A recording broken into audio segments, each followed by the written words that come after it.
Hello friends.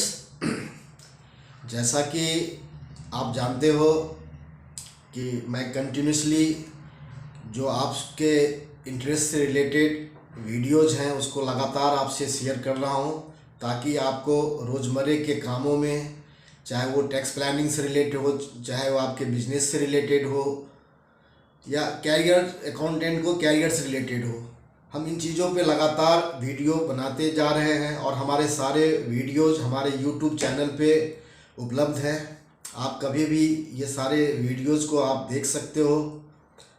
आज जो मैं टॉपिक आपसे शेयर करने जा रहा हूँ वो टॉपिक है कि हमारे देश में जो लाखों की संख्या में जो छोटे व्यापारी हैं, जिसको हम स्मॉल और मीडियम इंटरप्राइज के नाम से जानते हैं, वो हमारे इंडियन इकोनॉमी का बहुत बड़ा ग्रोथ ड्राइवर है। इंडियन इकोनॉमी के जीडीपी ग्रोथ में उनका बहुत बड़ा कंट्रीब्यूशन है। वो इसलिए कि ये एक ऐसा सेक्टर है जो हमारे यहाँ बहुत सारे लोगों को रोज़गार मुहैया कराता है। तो सरकार ने इस सेक्टर की ज़रूरत को देखते हुए उनको इनकम टैक्स रिटर्न फाइल करने में उनको ज़्यादा सुविधा हो, इसके लिए एक नया सेक्शन 44AD लेके आया, जिसको कि हम प्रिजम्पटिव सेक्शन कहते हैं।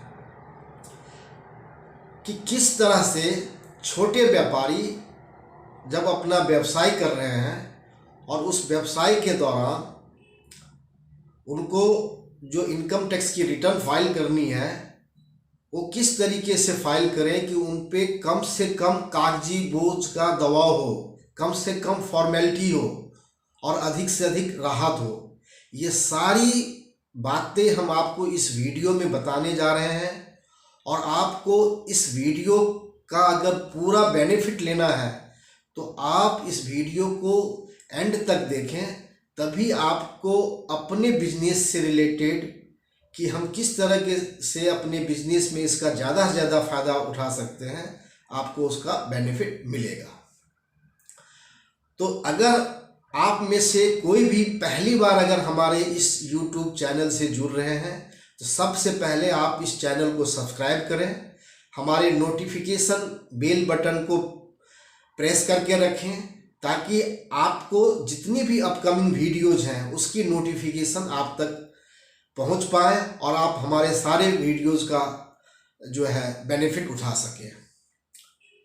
तो अब आइए हम आपसे बात करते हैं कि ऐसा क्या है कि छोटे व्यापारी को एक बहुत बड़ा बेनिफिट मिलने जा रहा है इस सेक्शन के माध्यम से। नॉर्मली हम ये देखते हैं कि जब भी आप कोई बिजनेस करते हो, व्यापार करते हो, तो आपको अपने व्यापार का पूरा एक लेखा जोखा खाता बनाना पड़ता है, जिसको कि हम अकाउंट्स बोलते हैं। इसको आप जिस नाम से समझ लें, चाहे वो लेजर हो, कैश बुक हो, बैंक बुक हो, जर्नल हो, ये सारी हमें फॉर्मेलिटीज रखनी पड़ती है कि आपके बिजनेस में अगर सेल हुआ तो कितना सेल हुआ, किससे सेल हुआ, किसको माल बेचा, किससे खरीदा, कब खरीदा, इन सारी डिटेलिंग, आपका बैंक का ट्रांजैक्शंस क्या है, आपका कैश का ट्रांजैक्शंस क्या है, आपके बिजनेस में को ऑपरेट करने के लिए जो दूसरे सपोर्ट सर्विसेज हैं कि आपकी एम्प्लॉयज़ की सैलरी क्या है, आपका रेंट क्या है, आपका इलेक्ट्रिसिटी क्या है, आपका टेलीफोन क्या है, आपका ट्रैवलिंग क्या है, आपकी कमीशन पेमेंट्स क्या है, आपके प्रोफेशनल फीस क्या है, आपको अगर टैक्सेस पे करते हो तो जीएसटी का आपका क्या ट्रांजैक्शंस है, कितना आपका आउटपुट टैक्स है, कितना आपका इनपुट टैक्स है, ये सारी डिटेलिंग आपको एक सिलसिलेवार तरीके से जो हमारा अकाउंटिंग स्टैंडर्ड प्रेस्क्राइब करता है उसके तरीके से आपको वो खाता बनाना पड़ता है। और जब वो खाता आप तैयार करते हैं तो उस खाते के हिसाब से आपको देखना पड़ता है कि हमारी साल में जितनी हमारी सेल्स हुई है या बिक्री हुई है या हमारी जो परचेज है और एक्सपेंसेज हैं, इनको घटाने के बाद आपका शुद्ध मुनाफा नेट प्रॉफिट कितना आता है। फिर उस प्रॉफिट के ऊपर आप सरकार को आपको नॉर्मली टैक्स देना होता है और इस तरीके से आप अपनी रिटर्न फाइल करते हैं।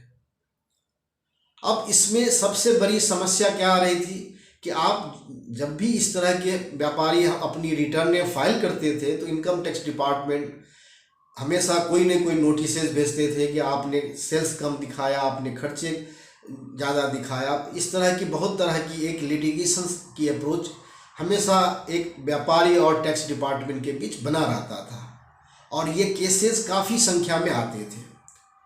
तो सरकार ने इसी सेक्टर को, एसएमई सेक्टर को, छोटे व्यापारियों का इंडियन इकोनॉमी में उनका जो एक बहुत बड़ा योगदान है उसको देखते हुए और उसको कम से कम परेशानी हो, ज़्यादा से ज़्यादा सहूलियत मिले, इसको देखते हुए सरकार ने इनकम टैक्स के कानून में एक नया परिवर्तन किया और उस नए परिवर्तन के द्वारा एक सेक्शन 44AD को लाया, जिस सेक्शन 44AD का मकसद है कि हम आपका जो टैक्स लेंगे आपकी इनकम पे वो प्रिजम्पटिव बेसिस पे लेंगे, अनुमान के बेसिस पे लेंगे। और वो अनुमान किस तरह से लगाया जाएगा, उसका एक सीधा फंडा कर दिया कि हम आपका जो बिजनेस आप करते हो और जो छोटे व्यापारी जिनका सालाना कारोबार का मतलब आपकी बिक्री, आपकी आमदनी साइड अगर 2 करोड़ तक है तो आप इस सेक्शन 44AD का आप बेनिफिट उठा सकते हो। तो कुल मिला के कहने का मतलब है कि 2 करोड़ तक का व्यवसाय करने वाले बहुत सारे हिंदुस्तान के अंदर व्यापारी हैं जिनका ये बहुत अधिक संख्या में आके उसका भरपूर बेनिफिट ले सकते हैं। और उसके लिए उन्होंने कहा कि इस जो स्कीम है, इस स्कीम के दायरे में कौन कौन क्वालिफाई करेंगे। तो इस स्कीम के दायरे में जो क्वालिफाई करेंगे वो करेंगे इंडिविजुअल, दूसरा उन्होंने कहा कि HUF, और तीसरा इन्होंने कहा कि पार्टनरशिप फर्म।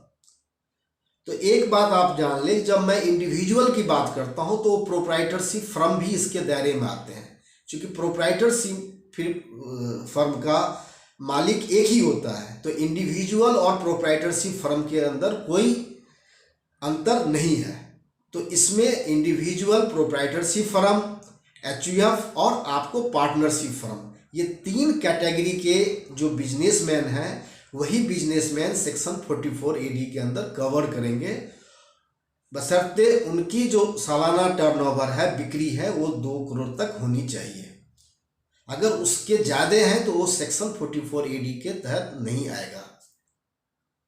इसके बाद जो आजकल आप देखते हो कि LLP भी बन रहा है, तो LLP को 44AD से बाहर रखा गया, यानी अगर आपकी LLP है तो आप 44AD का बेनिफिट नहीं ले सकते। अब सवाल है कि क्या इस 44AD का बेनिफिट जो छोटे व्यापारी है ये हर तरह के बिजनेस के लिए उठा सकता है?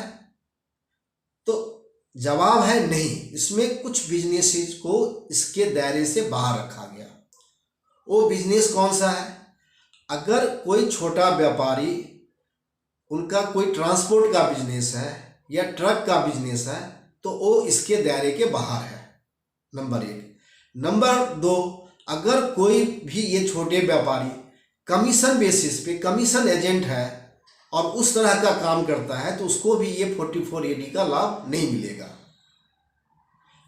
तीसरा, अगर आप एजेंसी बिजनेस के अंदर हैं तो भी आपको इसका बेनिफिट नहीं मिलेगा। इसका मतलब यह है कि अगर आप किसी भी तरह की रिटेल की ट्रेडिंग करते हो, आप बेहिचक 44AD के दायरे के अंदर आते हो और आप उसका बेनिफिट उठा सकते हो। अगर आप होलसेल ट्रेडिंग भी करते हो तो भी आप इसका बेनिफिट उठा सकते हो। अगर आप कोई कॉन्ट्रैक्टर है और कंस्ट्रक्शन बिजनेस में है तो भी आप उठा सकते हो, और कोई दूसरे बिजनेस में भी है, लेकिन जो मैंने कहा कि इन सारी बिजनेस के अंदर नहीं आता है वो सारे इसका बेनिफिट उठा सकता है। अब सवाल ये आता है कि आखिर 44AD में ऐसा क्या है और 44AD मुझे क्यों अवेल करना चाहिए, इसका क्या बेनिफिट है? इसका पहला बेनिफिट है कि इनकम टैक्स में एक सेक्शन 44AA होता है। वो सेक्शन 44AA कहता है कि अगर आप बिजनेस और व्यापार करते हैं तो आपको बुक्स ऑफ अकाउंट्स मेंटेन करना ही करना है। अगर आप बुक्स ऑफ अकाउंट्स नहीं मेंटेन करते हैं तो आपको उसके लिए एक अलग से पेनल्टी लगती है। तो अगर कोई व्यापारी 44AD के अंदर अवेल करता है स्कीम का फ़ायदा, तो आपको वो बुक्स ऑफ अकाउंट्स मेंटेन करने की रिक्वायरमेंट नहीं है। तो ये आपकी पहली बेनिफिट हो गया। दूसरा बेनिफिट आपको होता है कि आपको जो टैक्स देना है उसके लिए सरकार ने एक रेट फिक्स कर दिया कि अगर आपका जो टर्नओवर है, जो सेल्स है या बिक्री है, अगर आप कैश में बिक्री किया हुआ है, कैश में पैसा लिया हुआ है, तो उस बिक्री का 8% हम आपका प्रॉफिट मानेंगे। और अगर आपने डिजिटल ट्रांजैक्शंस के थ्रू लिया हुआ है, नेट बैंकिंग के थ्रू, चेक के थ्रू, पेटीएम के थ्रू, तो आपका हम 6% मानेंगे। तो इसको आप एक एग्जाम्पल के थ्रू समझिए। अगर आपका 2 करोड़ का बिजनेस है और आपने सारा का सारा बिजनेस डिजिटल ट्रांजैक्शंस के थ्रू किया है, तो आपका 2 करोड़ का 6% अगर आप देखेंगे तो 12 लाख बनता है। इसका मतलब आपका प्रॉफिट हम 12 लाख रुपया मान लेंगे, इनकम टैक्स करता है। और उस 12 लाख के ऊपर पे जो टैक्स की कैलकुलेशंस होती है, वो टैक्स कैलकुलेशंस करके जो भी टैक्स आपका बनता है वो टैक्स आपको सरकार को जमा कराना पड़ेगा। तो ये बेनिफिट हो गया 44AD का। लेकिन अगर आप यही मान लें कि 2 करोड़ के अंदर 1 करोड़ रुपया आपको कैश के थ्रू मिला है और 1 करोड़ डिजिटल ट्रांजेक्शन्स के थ्रू मिला है, तो आप कैसे इसको डिस्क्लोज करेंगे? तो बहुत ही आसान है। 1 करोड़ जो कैश वाले हैं उस पर 8%, इसका मतलब 8 लाख रुपया हुआ। और 1 करोड़ जिस पे 6% है डिजिटल, वो 6 लाख रुपया हुआ। तो 8 लाख और 6 लाख को अगर ऐड कर देंगे तो 14 लाख होता है। तो 14 लाख के हिसाब से आपका प्रॉफिट मान लिया जाएगा और उस पर जो भी टैक्स ड्यू होगा वो टैक्स आप दे दीजिए। तो ये इस सेक्शन का सबसे बड़ा एक बेनिफिट रहा। तीसरा बेनिफिट क्या है कि आप देखते हैं कि जिस भी बिजनेसमैन को या टैक्स पेयर को साल में अगर उसकी टैक्स की ऑब्लिगेशन 10,000 रुपये से ज़्यादा होती है तो आपको एडवांस टैक्स देना पड़ता है।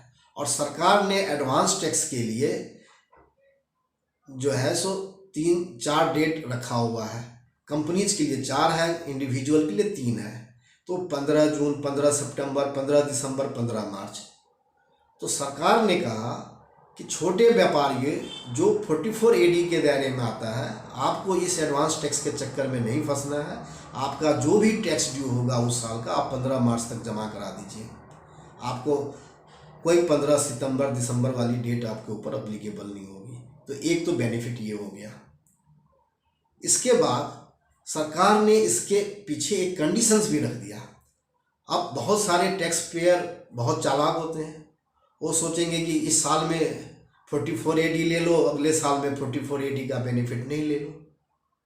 और मान लो कि आपको किसी बिजनेसमैन को ये लगता है कि हमारा बिजनेस से जो एक्चुअल प्रॉफिट 8% या 6% नहीं हो पा रहा है, नहीं होता है। कई सारे होलसेल बिजनेस में नहीं होती, इतनी मार्जिन नहीं होती, आपका कम होता है, तो आप 44AD का तो बेनिफिट नहीं लेंगे। तो फिर आपको टैक्स ऑडिट के दायरे में आना पड़ेगा। आपको अपनी बुक्स ऑफ अकाउंट्स को चार्टर्ड अकाउंटेंट के द्वारा टैक्स ऑडिट करना पड़ेगा और फिर वो टैक्स ऑडिट रिपोर्ट आप सबमिट कर दीजिए और फिर आपका जो एक्चुअल प्रॉफिट होता है उसके ऊपर सरकार को टैक्स दीजिए, सरकार उसको एक्सेप्ट कर लेगी। और मान लो कि आपने पिछले साल में 44AD का बेनिफिट लिया, इस साल में आपका 44AD का बेनिफिट नहीं ले पा रहे, लॉसेज में है, तो आप उसके आगे अगले 5 साल तक 44AD का बेनिफिट नहीं ले सकते। तो ये सरकार ने कुछ कंडीशंस भी इसके साथ रखी हुई है। तो मुझे लगता है कि हमारे जो छोटे व्यापारी हैं, हमारे जो SME भाई बहन हैं पूरे देश में, तो इनको इस टैक्स की जानकारी बहुत अच्छे तरीके से हो गया होगा। और मुझे लगता है कि अब आप अपनी जो टैक्स की रिटर्न फाइल करेंगे, इन बातों को ध्यान में रख के टैक्स रिटर्न फाइल करें। और हमारा ये जो वीडियो है सिर्फ उन छोटे व्यापारियों के लिए ही यूज़फुल नहीं है, ये देश के तमाम टैक्स प्रोफेशनल्स को भी इसकी बहुत ज़्यादा बेनिफिट होगा। और अगर आप हमारे वीडियोस को और आप चाहते हो कि हम आपके लिए रोज़ किसी न किसी नए टॉपिक पे आपके साथ वीडियो शेयर करें, मेरा हौसला बढ़ाना चाहते हो, तो आप ज़रूर इस वीडियो को लाइक करें, और अगर आपको किसी भी तरह का कोई कन्फ्यूजन है, कोई सवालात मन में है, तो आप बेहिचक कमेंट बॉक्स में उसको आप लिख सकते हो। हम आपके कमेंट बॉक्स में लिखे हुए हर एक प्रश्न का हम आपको ज़रूर जवाब देंगे। और आपके और भी जो चाहने वाले लोग हों जिनको इन वीडियो की रिक्वायरमेंट है, आप उनको फॉरवर्ड भी कर सकते हैं, शेयर भी कर सकते हैं। Thank you very much.